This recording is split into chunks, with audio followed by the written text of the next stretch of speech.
Debunking the Learning Styles Myth by Brianna Weinbrenner. What are learning styles? It's the idea that there are a number of styles of learning, such as visual, oral, or kinesthetic, and that certain children respond better in teaching directed towards their preferred learning style. The most common learning styles are visual, kinesthetic, and auditory. And some examples you might see in the classroom would be if you're auditory, students could listen to a read-aloud book or listen to songs about topics to gain information. If students are visual learners, they could use posters, graphic organizers, diagrams, etc. And if they're kinesthetic, students are going to want to maybe trace the words or act out topics, something that they can physically do.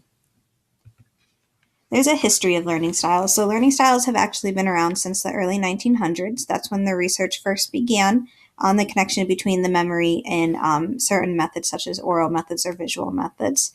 It kind of disappeared for a while, and then in the 1950s to the 1970s, it came back around with Bloom coming out with Bloom's taxonomy, and then we have Myers-Briggs creating their Myers-Briggs type indicator, and then there's also the Dunn's learning style motto.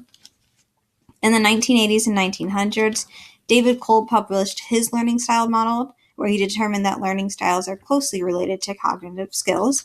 And then in the present day, a lot of teacher programs emphasize this importance of incorporating all learning styles along with multiple intelligences into the classroom. So there are a couple accuracies of learning styles. So people report a preference of how they learn. Basically, every person does indeed have a specific way that they do like to learn. And learning styles also gain traction in the education community because of a general conflation with the push to deliver content in the classroom in a variety of ways. Being a good teacher means you offer lessons in many ways so that students can benefit. While there are these accuracies, there are also inaccuracies. Over and over, researchers have failed to find any substantive evidence for the notion of learning styles, to the point where it's been designated a neuromyth. The most conclusive research, completed in 2008, does not conclude that learning styles are wrong, but rather that no one has come up with a theory with any evidence behind it. You should know something works before you attempt to use it in the classroom. For example, teachers may have a model in their head of what kids are like, and if that model is inaccurate, there's an opportunity lost. You can do more harm by pandering to student preferences rather than pushing them out of their comfort zone. Students will never be able to strengthen their learning preference weakness if they only practice with the way that they prefer. There is a connection to neuroscience. Neuroethicists have expressed concern that the popularity of neuroeducation may lead teachers to a premature and uncritical acceptance of quote-unquote brain-based teaching methods. In fact, if you search learning styles on Google or Amazon, thousands of items come up, such as books or activities that cater to specific learning styles. Evidence suggests that learning about neuroscience research can help prevent teachers from falling prey to misguided brain-based practices and marketing.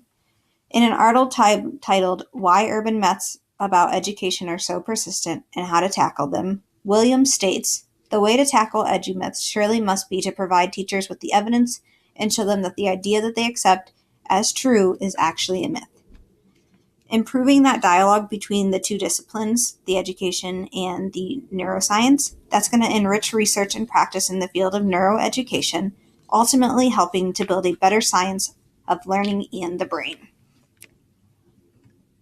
So you may be asking yourself, now what? Learning styles have not been shown to be valid and reliable. There is no benefit to matching instruction to preferred learning styles, and there is no evidence that understanding one's learning style improves learning and its related outcomes. The best teachers have a variety of approaches that mix and match the best learning experiences for their children. So teachers are going to want to present information to children to prevent boredom, but to solidify that information.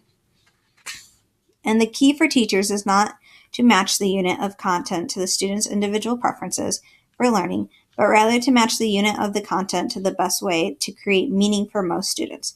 And there's a couple ways that Carey in his book described that. The first one is breaking good habits. So teachers need to alter the study environments for their students. Carey states that each alteration of the routine further enriches the skills being rehearsed, making them sharper and more accessible for longer periods of time. The second recommendation is that spacing out. Carey states that distributed learning can increase the amount you remember later on.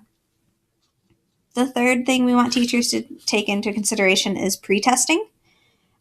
In pretesting, Carey states that teachers need to make use of pretesting. Those unsuccessful retrieval attempts alter how children and students are going to think about and store that information that those questions in the pretest have. And the last one is interleaving. Interleaving, Carey states that students need to encounter new material with older. You're going to surround that new material with older material, related material, so that students haven't seen it in a while, but they're going to make that connection. So Carey has those 4 recommendations that teachers can use instead of just pandering to certain learning styles. There are several references I've used. Anderson, we got that from the debunked website. Carey, How We Learn, obviously was a major one. I pulled up the History of Learning Styles, which was by Chandler, and then the rest of them are all articles from that debunked myths site. Thank you.